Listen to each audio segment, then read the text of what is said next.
Olá, bom dia, boa tarde ou boa noite, independente do momento que você está aqui, neste momento de oração, neste momento de reflexão, é o melhor momento do seu dia. Pode ter certeza, porque esta é a oportunidade de você se conectar com o alto, se conectar com Deus, com Jesus e com Maria Santíssima, nossa Mãe. Então você fez a melhor escolha que você poderia fazer. Senhor Pai, agradecemos pela vida e pela oportunidade de todas essas experiências. Se você está num dia bom, que maravilha! Como é agradável e satisfatório saber que você está bem. E se você não estiver num bom dia, não estiver num dia fácil, num dia que esteja, infelizmente, pesado, carregado, cheio de complicações, até de dores, de sofrimentos, que bom que você optou em estar aqui, porque com certeza, com o auxílio, com a orientação dos bons espíritos, você vai estar muito melhor do que nesse momento que você está chegando. E nós vamos, primeiramente, para a nossa reflexão do dia, né? No Evangelho segundo o Espiritismo, que é o Evangelho de Jesus. E nós estamos no capítulo 2, né? No capítulo 2, meu reino não é deste mundo. E nós estamos aqui na vida futura, no item que fala sobre a vida futura. E assim está escrito. O Espiritismo veio completar, neste ponto, como em vários outros, o ensino de Jesus, fazendo-o quando os homens já se mostram maduros bastante para apreender a verdade. Com o Espiritismo, a vida futura deixa de ser simples artigo de fé, mera hipótese, e torna-se uma realidade material que os fatos demonstram, impossibilitarem qualquer dúvida a esse propósito. Facultam a mais vulgar inteligência a possibilidade de imaginá-la sob seu verdadeiro aspecto.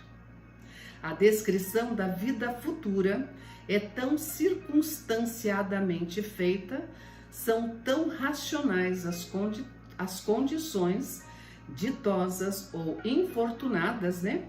Ditosas seriam felizes ou infortunadas, infelizes, da existência dos que lá se encontram. Patente fica a verdadeira justiça de Deus. Então, este texto, né, esse pequeno texto, vem nos dizer que o Espiritismo veio completar o ensino do Cristo. Mas por que ele veio completar o ensino do Cristo?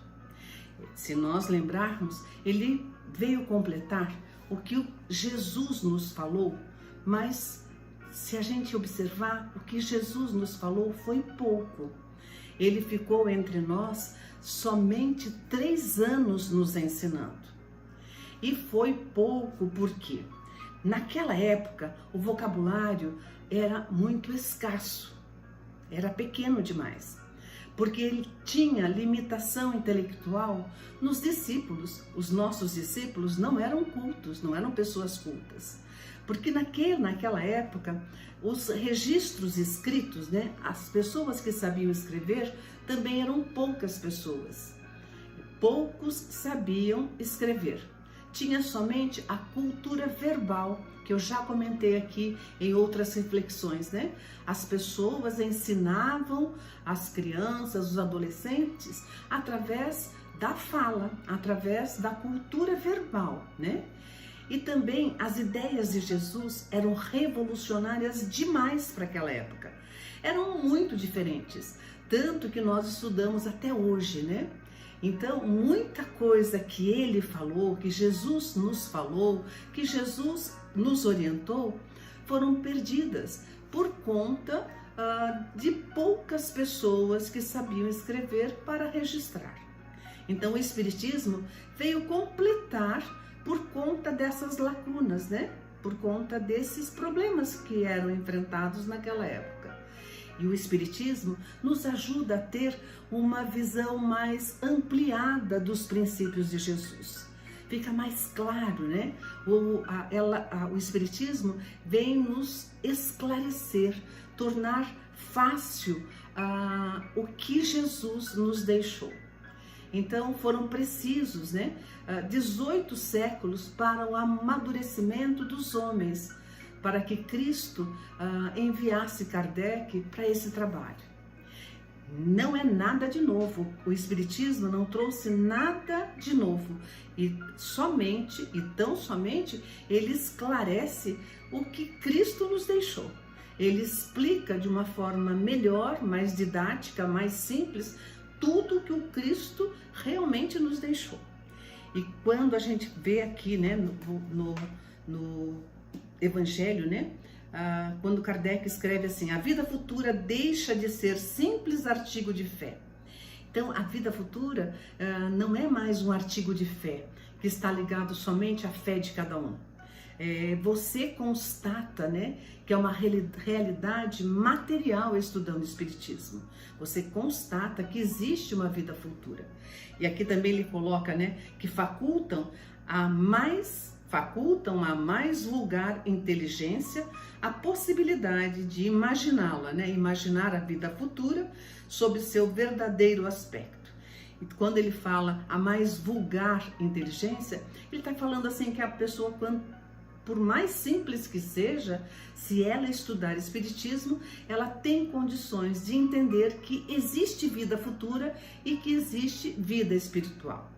E quando ele fala que tem fatos que demonstram, né, essa realidade material que os fatos demonstram, é porque nós vemos a mediunidade por todo canto, né?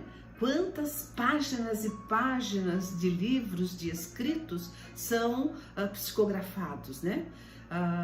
O católico tem a fé dele nos santos, mas onde ficam os santos? Eles ficam no mundo espiritual, né? O outro pode falar assim: mas eu sou evangélico. E o evangélico acredita nos anjos, acredita nos demônios. E onde ficam, né? De onde vêm os anjos e os demônios? Do mundo espiritual. Então, fica muito entendível, fica muito claro, como Kardec fala, né? Fica uma realidade material quando você começa a estudar o Espiritismo. E tem fatos, né? Por exemplo, fatos de pessoas que relatam, né, naquele período quase morte, né? Que é um fato reconhecido pela ciência, onde as pessoas relatam que saíram do corpo, que eles foram para algum lugar, né? Às vezes conversam com pessoas, veem outros lugares e depois retornam para o corpo, né? Também, um outro exemplo é a pessoa que está no período de coma e retorna do coma, dizendo que ela teve uma experiência fora do corpo. Ela se via saindo fora do corpo, conversando, dialogando com outras pessoas, indo para outros lugares e depois retornando no corpo. Então, como Kardec escreve aqui, né, os fatos demonstram, né, essa realidade que existe uma vida espiritual. Então, a preocupação que nós devemos ter não é mais assim, quando eu morrer, né, o que vai ser? A preocupação deve ser com a vida atual, né?